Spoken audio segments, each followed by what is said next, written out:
네, 안녕하세요. 바이낸스 연구소입니다. 2025년 2월 5일 오늘 방송 시작하도록 하겠습니다. 오늘 날씨가 좀 아주 많이 춥습니다. 다들 옷 따뜻하게 입고 계십니까? 저희는 지금 요새 워낙 좀 시세가 좀 많이 좀 떨어져 있는 상황이잖아요. 그래서 그래도 방송을 쉴 수 없다 생각하고 일단 오늘 방송을 이렇게 준비해서 왔습니다. 도널드 트럼프가 지금 관세 여파 때문에 비트코인이 지금 좀 어디로 가야 되는 것인가 길을 좀 잃은 것 같은 느낌을 보이고 있죠. 도널드 트럼프 미국 대통령이 무역 전쟁 여파로 비트코인의 가격이 급락했다가 반등했다가 시장의 변동성을 보여주고 있습니다. 지금 현재 트럼프 대통령이 캐나다, 멕시코에 25% 관세 그리고 중국에는 10%의 관세를 추가로 부과하겠다고 하고 난 다음에 비트코인이 약 91,000달러까지 이제 추락했었잖아요. 많이 추락했었어요. 지금 좀 올라와서 97,000달러 정도의 선에 거래되고 있습니다. 이 과정에서 이 시장에서는 가치가 23억 달러 규모의 암호화폐 시장의 가치가 사라졌습니다. 이게 우리나라 하나로 하자면 3조 3천억 정도 된다고 해요. 그래서 크립토 전문가들은 지금 현재 트럼프의 관세 정책이 비트코인과 암호화폐 시장에 어떤 영향을 미칠까에 대해서 한번 지금 바라봤을 때 이런 식으로 바라보고 있다라는 거예요. 노엘 에치스는 관세 충격이 조기에 해소된다면 위험 자산인 비트코인은 좀 더 긍정적일 것이다 이렇게 얘기를 하고 있고, 관세 갈등이 장기화되면은 투자자들이 안전자산으로 비트코인을 선택할 가능성이 높다라고 분석을 하고 있습니다.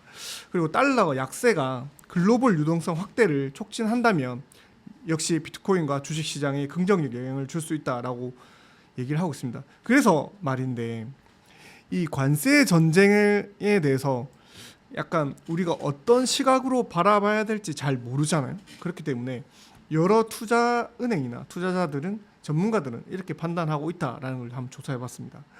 먼저 앤서니 스카라무치 이제 스카이브리지 캐피털 CEO입니다. 이렇게 얘기했어요. 트럼프 대통령의 불안한 정책으로 단기적으로는 혼란을 빚겠지만 비트코인은 장기적으로 승리할 자산이다 라고 전망을 했습니다.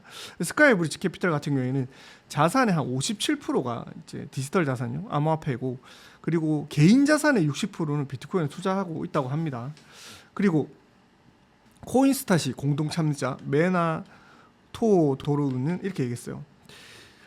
트럼프 대통령이 디지털 자산을 포함한 미국 국부 펀드 설립을 추진하고 있어서 시장에 새로운 기회를 제공할 수 있다라고 얘기를 했습니다. 그리고 카이코 리서치 애널리스트들은 이렇게 얘기했어요. 투자자들이 아직 명확한 방향성을 찾지 못했다. 옵션 만기 데이터를 기준으로 시장은 변동성이 단기적일 것이다. 이제 장기적으로 봤었을 때는 암호화폐 시장에는 긍정적일 것이다. 그리고 비트와이즈에서는 이렇게 얘기했어요. 트럼프의 최종 목표는 달러 약세를 유도하는 것이다. 그리고 장기 금리 상승을 억제하는 것이다. 이러한 상황에서는 비트코인은 유리한 자산으로 표시될 것이다 라고 분석을 했습니다. 그래서 비트코인 가격 상승에는 긍정적인 영향을 끼칠 것이다 라고 이렇게 얘기를 했습니다. 트럼프는 정책에 확실히 지금 약간 불확실성을 가져다 주고 있지만 이 단기적 변동성은 발생하겠지만 장기적으로는 비트코인에는 안정적인 자산으로 갈 거라고 저희는 생각하고 있습니다. 그리고 이 다음 비트코인은 사상 최고가를 새롭게 갱신하기 위해서는 어떠한 조건이 필요한가라고 한번 저는 좀 조사를 해봤거든요. 지금 현재 시장 자체가 전체적으로 좀 흐름이 지지부진하다 보니까 이제 공포 탐욕 지수도 아주 많이 내려와 있고, 비트코인 가격도 사실은 좀 비트코인 가격뿐만 아니라 지금 알트코인의 가격이 지금 좀 많이 떨어져 있잖아요. 볼게요. 알트코인 가격이 거래소에서 봤을 때 리플이 지금 4,000원 정도 선인데 어제만 하더라도 최고가 기준이 5,000원으로 봤었을 때는 거의 한 20% 정도 빠졌습니다. 20% 정도 빠져 있고, 그리고 이더리움 같은 경우에는 500만 원 기준은 이더리움도 많이 빠져서 한 420만 원, 430만 원 선에 거래가 되고 있습니다. 비트코인이 새로운 최고가를 도달하기 위해서 몇 가지 추가 요인을 지금 필요로 하는데 그 요인을 한 3가지 정도 한번 잡아봤거든요. 그래서 비트코인이 강세장으로 지속할 수 있는 환경은 조성되었지만 사상 최고가를 다시 달성하는데 3가지 요인이 걸림돌이 된다고 얘기하고 있습니다. 뭐냐면 제롬 파월이 곧 정리가 되고 그만두겠지만 제롬 파월은 이렇게 얘기를 하고 있습니다. 은행의 리스크를 적절히 관리하고 가상자산에 대해서는 우리는 혁신을 반대하고 있지는 않다라고 얘기를 했고, 그리고 체코 중앙은행에서 이렇게 얘기를 하고 있어요. 비트코인을 국제 준비 자산 전략으로 평가하는 제안을 승인을 했습니다. 체코 같은 경우에는 이제 미국이 하려고 했던 국제 준비 자산을 이제 이미 승인을 했죠. 그렇기 때문에 체코에서는 비트코인을 준비 자산으로 가져가려는 움직임을 미국보다 먼저 보이고 있습니다. 그리고 여기 더해서 노르웨이 중앙은행이 마이크로 스트래티지 주식에 5억 달러를 투자했다는 발표가 나오면서 비트코인이 가격의 상승세를 약간 뒷받침하게 했습니다. 비트코인의 ETF를 노르웨이 중앙은행이 직접 매수할 수 없었기 때문에 미국 증시에 상장돼 있는 기업을 우회적으로 하려고 하는 전략을 취했습니다. 비트코인에 대한 긍정적 소식은 계속 이어지고 있는데, 하지만 투자자들의 신중한 태도가 필요하고, 투자자들이 지금 이 일시적 급락 때문에 많이 좀 무서워하고 있잖아요. 트레이더들은 그 글로벌 경제 둔화로 인해서 안전자산 선호 현상을 좀 보일 것을 이제 좀 강화될 걸 가능성을 우려하고 있습니다. 그렇기 때문에 안전자산이라고 지금 얘기하는 건 뭔가요? 안전자산이라는 건 현금이나 단기 국채 같은 안전자산인 거죠. 그쪽으로 이동할 가능성이 크다. 이제 미국 같은 경우에는 우리가 미국에 대해서 봤을 때 미국은 2024년 4분기가 성장률이 한 2.3%로 시장 성장률이 약간 올라갔지만 유로존 경제는 같은 기간 동안 경제 성장률이 불과 0%에 불과했습니다. 그리고 최근에 중국의 AI 기업이 출시한 딥시크, 이게 지금 엄청 업계를 놀라게 하고 있잖아요. 그러면서 딥시크가 나와서 이제 기술주 전반에 기록적인 손실이 발생했어요. 그래서 이번 사태로 인해서 AI 섹터의 취약성이 처음으로 두드러졌습니다. 그래서 비트코인 같은 경우에는 이제 AI 그 딥시크랑 직접적 관련은 없지만 사람들이 약간 위험 회피 심리가 확산되면서 기술주 전반적으로 좀 많이 큰 폭으로 하락해서 그 중에 특별히 비트코인이 대표적인 자산군으로 그 성과를 많이 이미 초과 성과를 달성했으니까 차익 실현할 대상으로 될 가능성이 높잖아요. 그래서 사람들이 비트코인을 전략적으로 차익 실현을 했다라는 거와, 그리고 세 번째가 트럼프 행정부가 오퍼레이션 초크 포인트, 이거를 이제 사실상 해제를 했잖아요. 오퍼레이션 초크 포인트가 이제 트럼프 행정부가 발의를 했는데 들어오면서 해제 발의를 했는데, 이게 뭐냐면 가상 자산의 시장에 대한 규제였던 것입니다.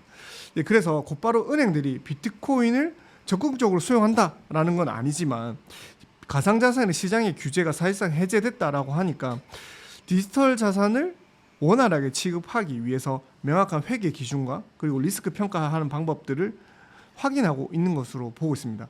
그래서 만약에 정부에서 가상자산의 시장의 규제가 해제된다고 해서 바로 모든 은행이나 그런 증권가들이 비트코인을 받아들이는 게 아니고 그 리스크나 회계 기준을 먼저 확립을 하고 난 다음에 받아들인다는 거죠.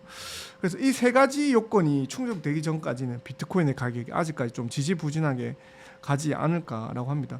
그러나 이제 국가 단위의 기관 투자자들이 더욱더 활발하게 비트코인을 수용한다면 가격 상승을 더 크게 견인하지 않을까라는 생각을 합니다.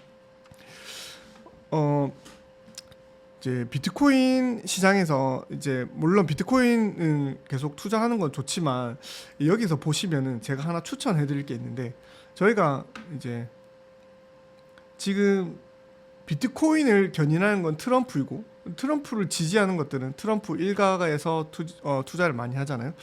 이게 월드 리버티 파이낸셜이라고 하는 사이트입니다. 이 뭐 스캠 사이트 있으니까 이 사이트 주소를 잘 보시고요.